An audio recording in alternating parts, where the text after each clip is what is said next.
Bonjour, j'espère que vous allez bien. On se retrouve pour une nouvelle vidéo. Donc la revue du PEA, les 8 dernières lignes du PEA, donc c'est une analyse graphique et une recherche de points d'entrée. Alors on démarre comme d'habitude avec un avertissement. Je ne suis pas conseiller financier, cette vidéo n'a pas pour but de vous proposer un placement financier ou un quelconque conseil d'achat, mais uniquement un but pédagogique et de partage. Vous restez responsable de vos investissements. On va démarrer la série avec Française de l'énergie.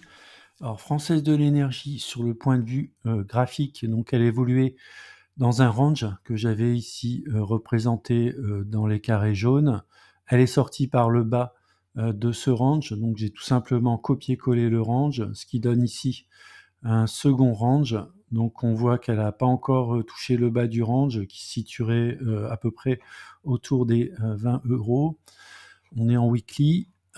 J'ai dessiné ici donc un biseau descendant.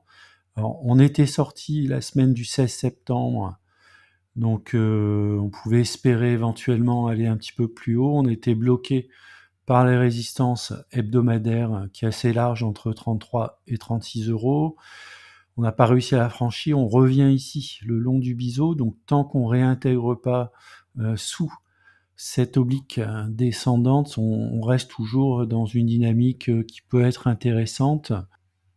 La deuxième action dans la liste, c'est GTT. Alors là, GTT évolue depuis le mois de décembre 2022 dans un canal ascendant. Donc j'avais tracé également des obliques ici, puisque on a eu du mal à franchir cette oblique. On a réussi à la franchir ici au mois de juillet 2024, et puis ensuite j'ai reconstruit une deuxième figure d'oblique parallèle à la première qu'on a franchie la semaine du 7 octobre. Alors là, on était dans une résistance autour des 135-138 €. La semaine dernière, on aurait pu penser qu'on allait sortir par le haut pour rejoindre donc la résistance suivante avec un maximum autour des 150 €. On a l'air de réintégrer ici cette zone de résistance, donc on verra bien d'ici la fin de la semaine, mais si c'est le cas, je vais agrandir ici le range, on se trouverait toujours à l'intérieur du range, auquel cas je pourrais cibler dans un premier temps les 126 € pour éventuellement renforcer, mais pour moi la zone qui m'intéresserait le plus, ce serait ici les 118 €. Alors Kering, il n'y a pas grand-chose à dire, on est toujours dans le canal descendant, peut-être qu'on a marqué ici un plus bas. En weekly, il semblerait qu'on a une petite zone ici autour des 221 € qui pourrait être un bon support. On va attendre quand même la fin de la semaine pour voir comment réagit le titre. À titre personnel, je ne pense pas renforcer avant éventuellement l'atteinte de cette zone des 180-200 €. Je crois qu'au cours actuel, on a un peu plus de 5% de rendement, donc ce qui peut être tout à fait une opportunité si on pense que l'action Kering va se retourner dans les mois, dans les prochaines années. Crédit Agricole évolue également donc dans un range depuis le mois de juin 2024. On est à peu près au milieu du range.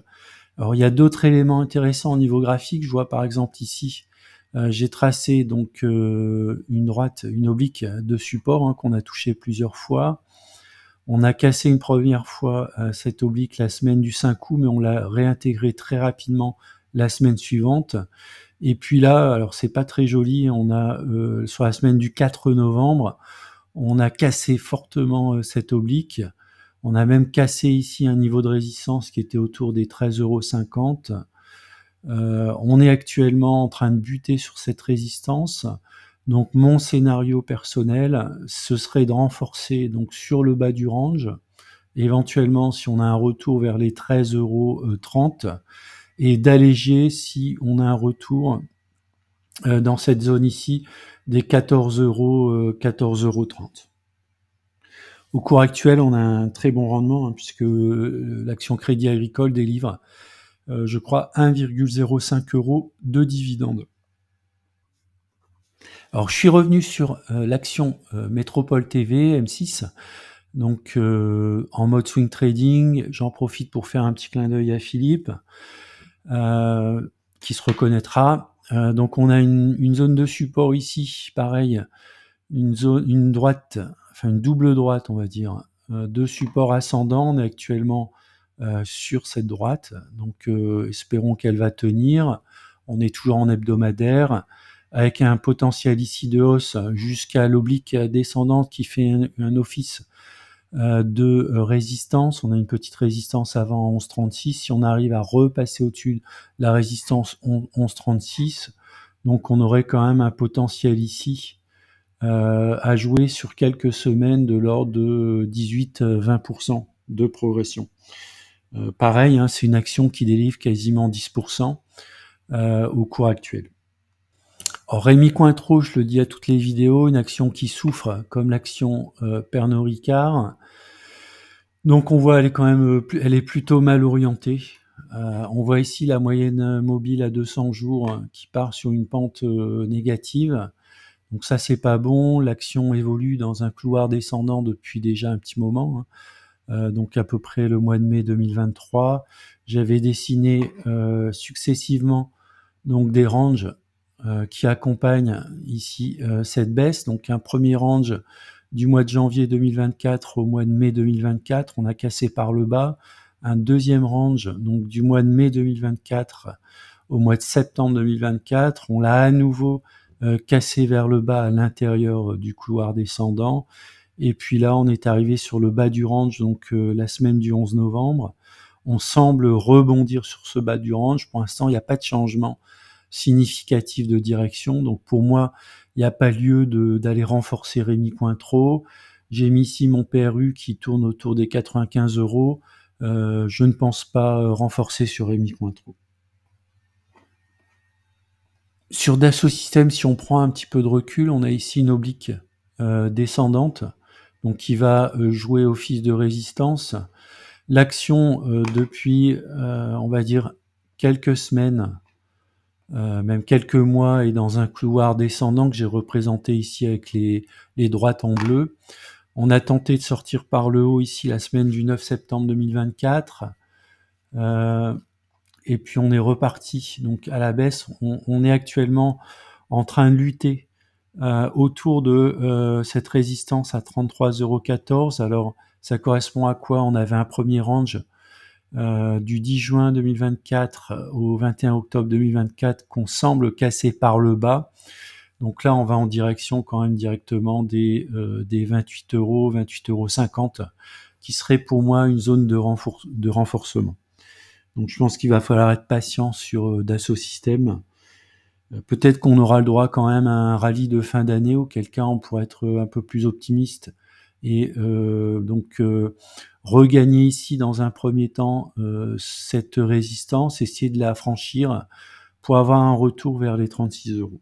Ce sera un scénario optimiste d'ici la fin de l'année. Je vais terminer avec ESSO, qui est une toute petite ligne dans mon portefeuille, hein, c'est la dernière ligne. Donc on a ici une oblique de résistance qui est voilà, initiée au 3 juin 2024, qu'on a touché également le 7 octobre 2024. Alors on a quand même un élément intéressant. J'aurais pu ici faire un couloir descendant. Peut-être qu'on s'est posé ici sur un support un petit peu en dessous des 100 €. On a rebondi la semaine dernière. On est actuellement à l'intérieur d'une résistance autour des 108 €. Si on arrive à la franchir, on irait à la fois sur l'intersection de l'oblique descendante et d'une résistance qui situerait autour des 116 €. Alors pour moi, je ne vais pas renforcer. J'attendrai éventuellement une sortie par le haut à la fois de cette résistance et de cette oblique pour voir éventuellement un début de changement de retournement sur l'action ESSO. Voilà, c'est la fin de la vidéo. Je vous remercie de l'avoir regardé. N'hésitez pas à mettre un commentaire si vous souhaitez. Et puis je vous dis à bientôt pour une prochaine vidéo.